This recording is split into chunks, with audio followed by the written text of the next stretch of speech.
very honest and open with you here, that actually, what has luck got to do with it? Why don't these individuals know or what they can or what they are able or not able to find? And if they don't, then we need to teach them that. They need to understand why research something methodology may not be available. Yeah. And it's something, certainly, I can't speak for everyone, but certainly we rather took for granted. And if you went to a researcher here who's steeped in the industry and has got 5, 10, 15, 20 years experience, as some of our people have, they were looking and go, well, of course you're not going to find that because of X, Y, Z. And to be able to go back to the client and actually say, actually, we're not going to find this, and here's why we're not going to find it, has almost kind of revolutionized the client perception of the service, because they are now looked on with a degree of expertise and capability that they never really had, because they're now telling the user, actually, I'll tell you now, this isn't available, and here's for why. So it's a really interesting example. But actually, Stephen, that's really interesting, because that's the opposite of the kind of economic triage systems that organisations put in. What they normally do is put in systems whereby the least well-informed person does the triage and passes it on. But actually what you're saying is it's the expert who should be able to say, yes, we can do it, no, we can't. Yep. Or it needs to be the expert that's actually then opening up and sharing their expertise and propagating that amongst the team so that they can all operate at that level, definitely. Yes. That's great. Are there any questions?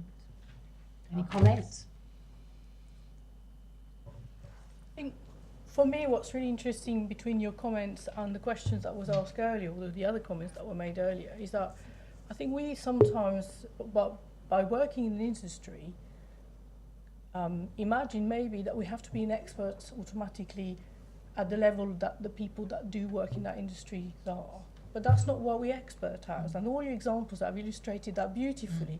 What we expert as is information. It's information management, it's methodology to find information, it's information sources, it's anything to do with that business, but it's to do with information. And I've worked in law firms, I work in banking, but I think you always get to a point where someone will be making you understand very clearly that you're not a lawyer, you're not a banker, why are you telling me this? And actually you have to reverse that. And I now work in a medical research field. I'm certainly not a medical researcher. But what I come to with in meetings, in discussions, and then kind of place it up front, is that what I'm coming to you with is my expertise is information management, in information sources, and how to organise it. And I think if you start the dialogue with people at that level, then there's an appreciation for what you do that is very different than if in their mind they're already thinking she's trying to be what I am, but of course she's not. And I thought that the examples that you gave actually, without saying it, is exactly what you've illustrated. But I think, Geraldine, the way you go about building that credibility, it's not you're not a one-hit wonder. It's something that's built up, and it's built up over years and years of exposure to the right people in the organisation to demonstrate to them the value that you're creating. And then, we have a term at Morgan Stanley, and it's called trusted advisor. So it's at that point that your clients and your users and your stakeholders and your sponsors look at you and think, well, this person, I trust this person. This is a trusted advisor. I'm going to go to them and ask this question, and I'm actually going to take on board what they say and believe what they say and potentially act on it. So, this is not. It's hard won and easily lost, I think. Any other comments? Okay, Steve. Over to me. Yes. It's 7:30. Yeah. Who's hungry and thirsty? So I've got 3 lines here. I'm actually going to take the sort of jumble them up a little bit, just as Janice did, which is walk the floors, which I kind of transition to know your audience. And it's a little bit building out on some of what's already been said.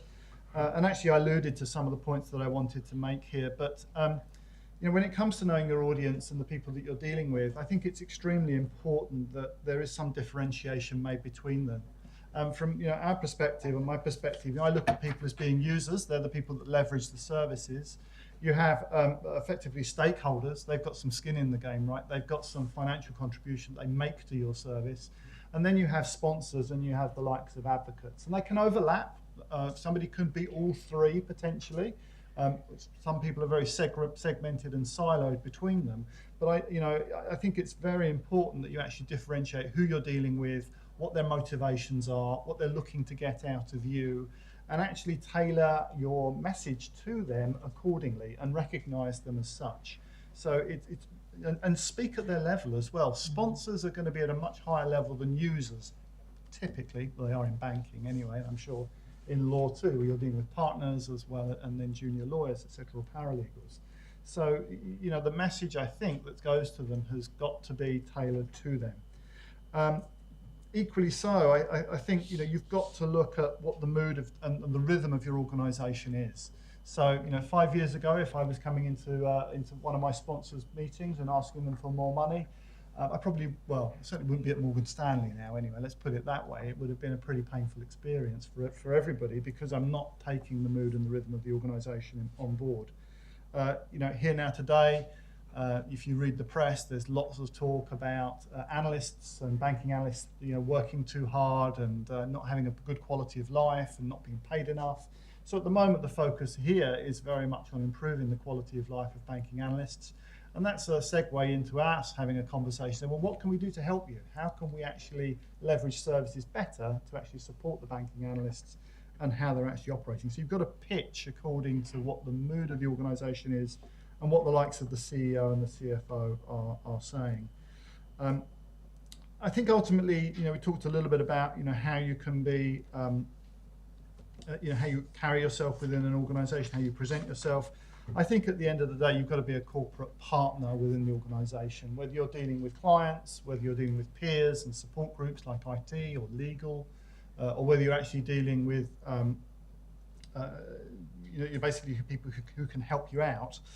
From my perspective, think about how you can help them. Think about how you can be their partner, how you can leverage your service, how you can help them leverage their products at the end of the day. Sarah, spoke somewhat to that in terms of some of the IT systems.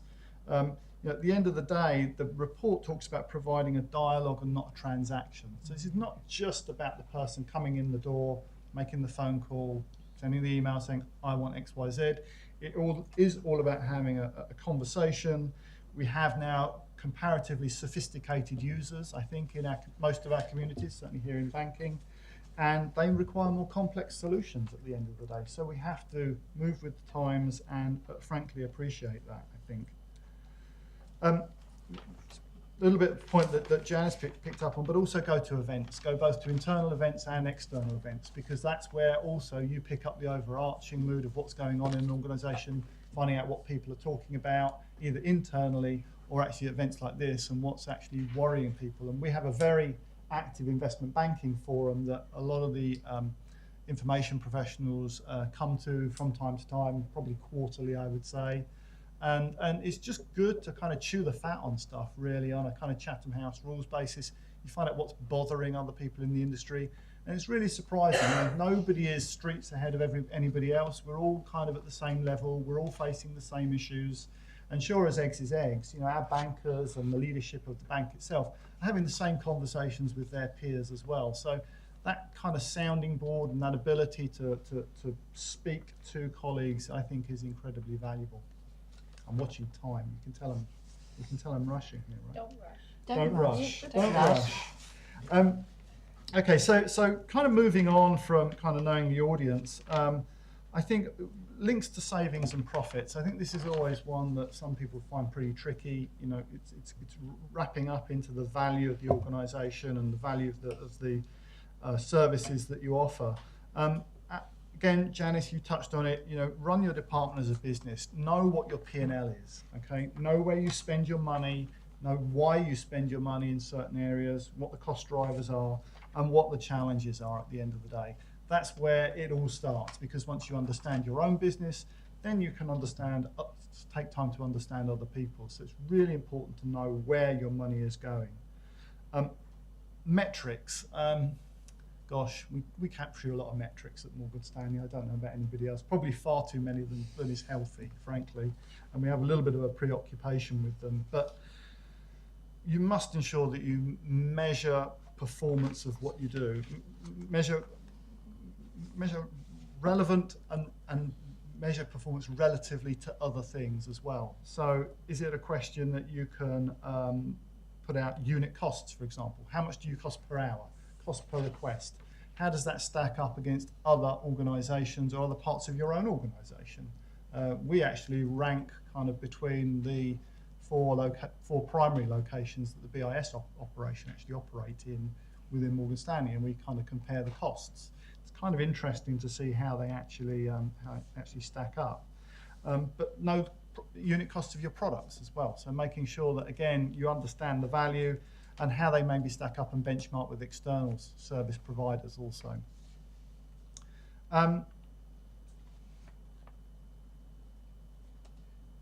Where am I in my notes here? Yeah, demonstrate. I think the thing is demonstrating corporate responsibility and ownership. So again, Sarah, you talked a little bit about this. We're all kind of good corporate citizens. We don't have an agenda. We're relatively, apolitical in terms of the way in which we operate. But I think it's, you need to be out there and saying, well, actually, we take corporate responsibility of this. We're taking ownership of this service and the products and the services delivered.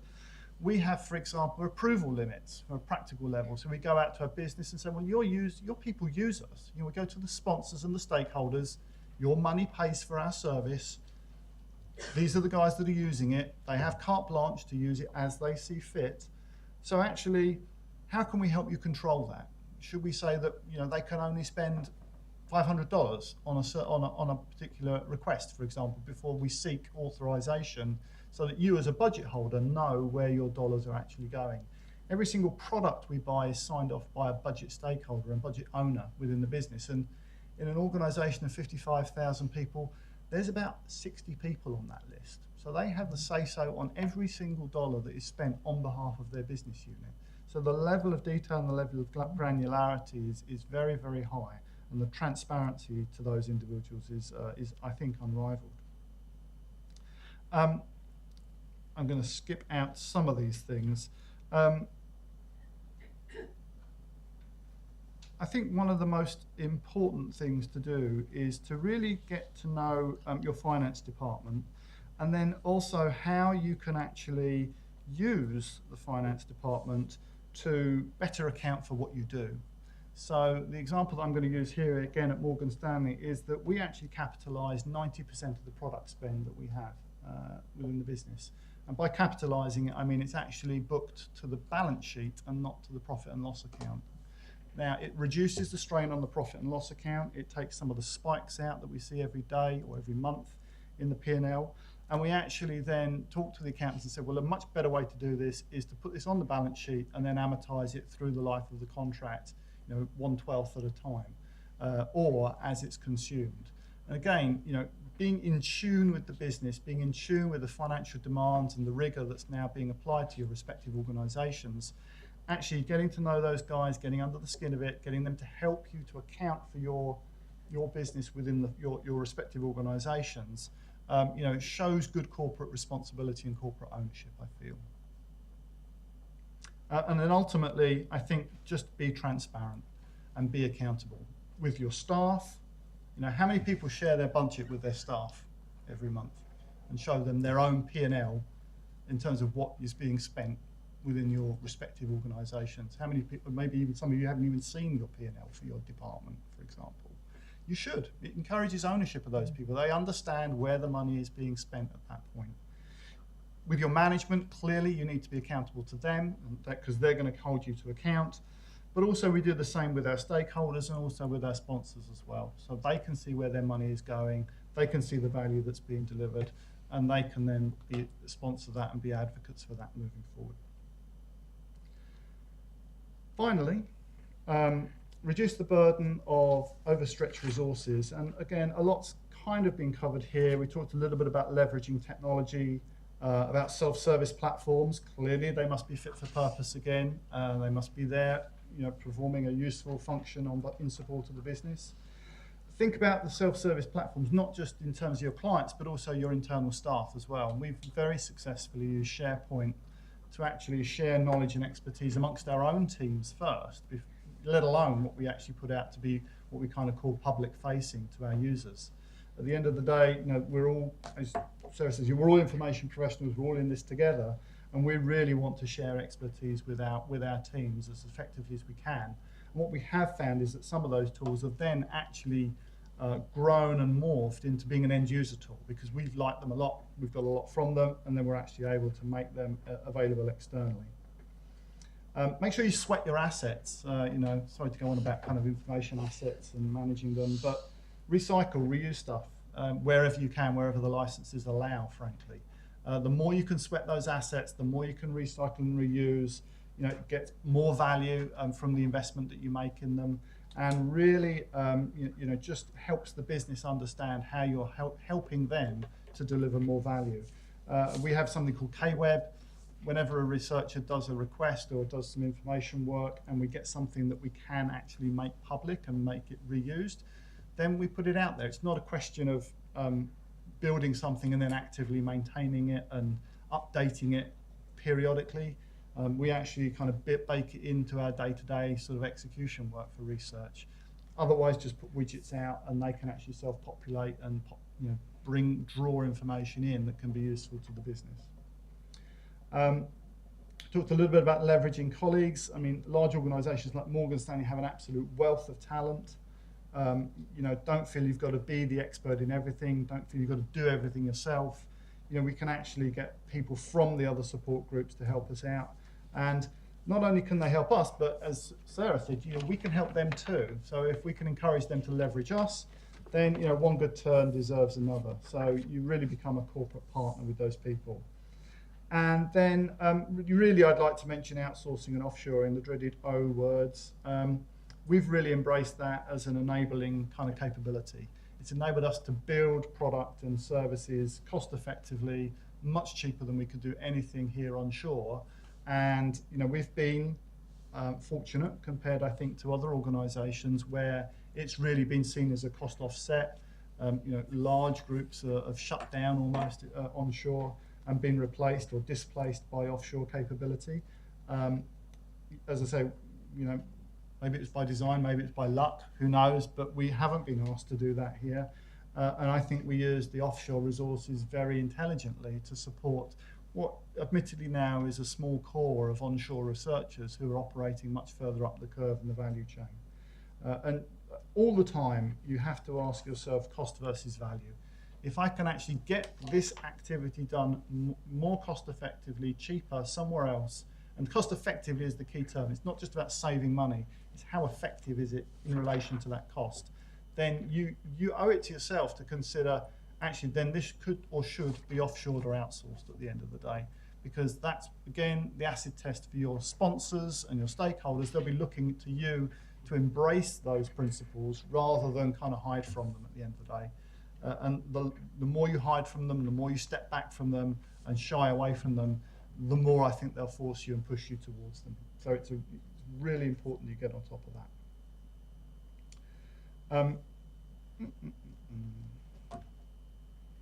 Okay, and I think probably in closing, in terms of the reducing the burden, I think just to say you've got to just recognise and value your own skills and your own capabilities and know-how and knowledge at the end of the day. The client is looking to you to help them, to support them, to facilitate their decision making and coordinating what they're doing and how they're prosecuting their business. And so from that regard, I think we've got a very, very active role to play there in what now is a very information-rich economy. I don't want to call it the knowledge economy, that's a bit hackneyed and cliched, but all of our organisations, well certainly in banking organisations, we sell knowledge, we sell expertise, we sell know-how to our clients. Shame on us if there isn't a role for information professionals supporting that activity. Okay, thank you. Do we have any comments from the panel on that? Here. I just wanted to talk about the financial bit, because a lot of what you said I'm sure went over a lot of our heads, because it's very much it's what you do, if you like. But I just wanted to give a sort of like a more dumbed down version of using finance, and that is they're really useful as a threat to people. So it's really hard to manage your budget when you've got partners who just want to get what they want, etc. So I think it's sort of picking up on what people have been saying, but it's looking a different way. if you work out that actually the person that knows what the P&L for that practice is going to be the finance person, and they're the people that are going to care if you spent too much money. Not really, they don't really care about you that much, they care about whether they've made enough money in that practice. Then actually engaging with the finance guys when you're being pushed into buying something, when you're buying things so that you're close to them, means that they can actually take a different tack and say to your partner, actually, you shouldn't be buying this because you're not making enough money. Because I never see how much our partners make in each practice. I don't know that. It's not something that I would see. I know how busy the firm is. I know how much money we're making every month, but I don't know how much that individual part of that practice is making. So it's really hard, genuinely, for me to judge whether 20,000 is a fair enough amount to spend or 50. So I think, use your finance guys really effectively, because they can really give you an insight that you just don't have from our perspective. And I suppose the other thing I would say is, you don't have to be the expert at that. Use the experts in the group, like you've said. Use your finance people to help you find solutions. We did some work with our finance guys at one point where we were looking at, well, what should we be charging for our time? Because we're going to charge for time. And when we sat down and worked it through, I was there going, well, this is the cost and this is where we should sit and all that sort of thing. And they said, no, wait a minute. How much profit per point will they make if you charge X? How much profit per point will they make if you charge Y? That's the one we want. They were talking to the partners how they understood this is this is the money you're going to make if you do this way, and there's no reason why not. There are reasons too. Now, I never would have thought of it like that. I would have thought we're a cost and can we do it sort of type thing. But thinking of it that way round, i.e., how much money will the partners earn out of you if you're being charged, actually, was a really valuable lesson for me, because it meant, actually, you guys are looking from a different angle, but that's the angle the partners understand and listen to. So I suppose, don't fight your battles on your own. All of this stuff is obviously what we have to strive for and try to do, but we're not alone in it. And I think it's important to share and use other people's strengths, just as they hopefully will use yours. And that's what I want to say. Okay, thank you. Do we have any comments on the floor? They're hungry. They're hungry. Are you all hungry? I'm hungry. Don, do you? If you'd like to, yeah. Who's rapping? What do you want me to say? No, I'll leave it to you. We're well organised. Yes. We are. Well-oiled machine. Okay. I think. Well, I'd like to thank all the panelists.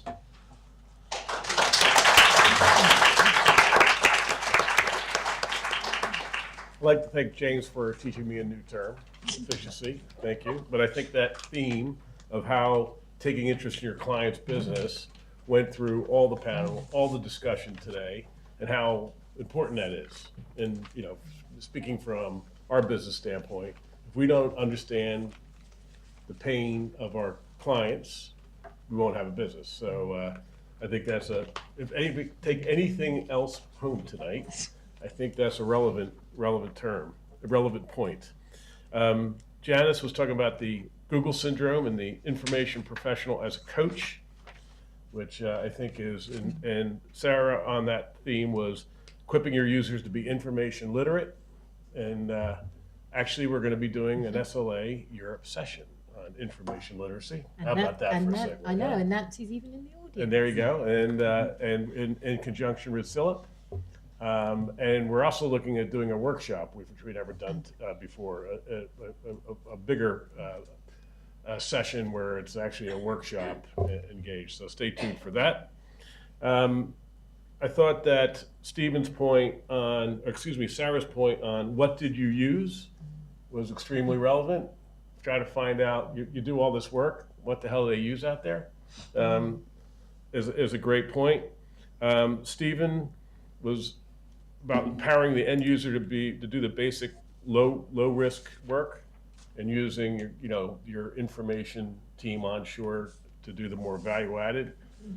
We see that a lot of our clients have done that, embedding people in the teams as they've done at Morgan Stanley. And really probably what I've never heard before is the whole business of how to use your finance group as a resource. Quite frankly, I've been going to these sessions and events for 17 years. And I don't think I've ever heard anybody say how you can use your finance group. And I really took to heart Stephen's story about luck versus skill, and how hard it is to be thought of as a trusted advisor, and how easy it is to lose that trusted advisor status. A lot of discussion about the, trying to make it decision-ready information. And, I think I would just counsel everybody, don't take that literally. Take it as a mindset. So we're not here to make decisions for lawyers or for bankers or for corporate chiefs. But if you have that mindset, I think you'll find that your value to the firm will go up, as opposed to just throwing the stack of information over the wall. Janice's example, when they only wanted an email address. So I think if you take that as just a mindset, you'll be successful. And finally, thanks for Kate, who, by the way, is our SLA global, or is it intergalactic president for hosting tonight. Kate has been really doing laps around the world, probably flown every airline known to man this year. And thanks for taking time from your really busy schedule to be with us tonight. Finally, just want to let you know about a couple of upcoming SLA events. Next Wednesday, it's the 11th, we're having one on competitive intelligence as a leadership tool. That's actually being done in conjunction with the New York chapter, and is going to be run at some posh place, which I don't have at hand. Excuse me? Skadden Arps. And so it's going to be a video cast, I guess, is the... Yep, lunchtime. At lunchtime, with lunchtime served. Is that still open to sign up, or is that closed? Place? Ben's team, they can get you in, okay?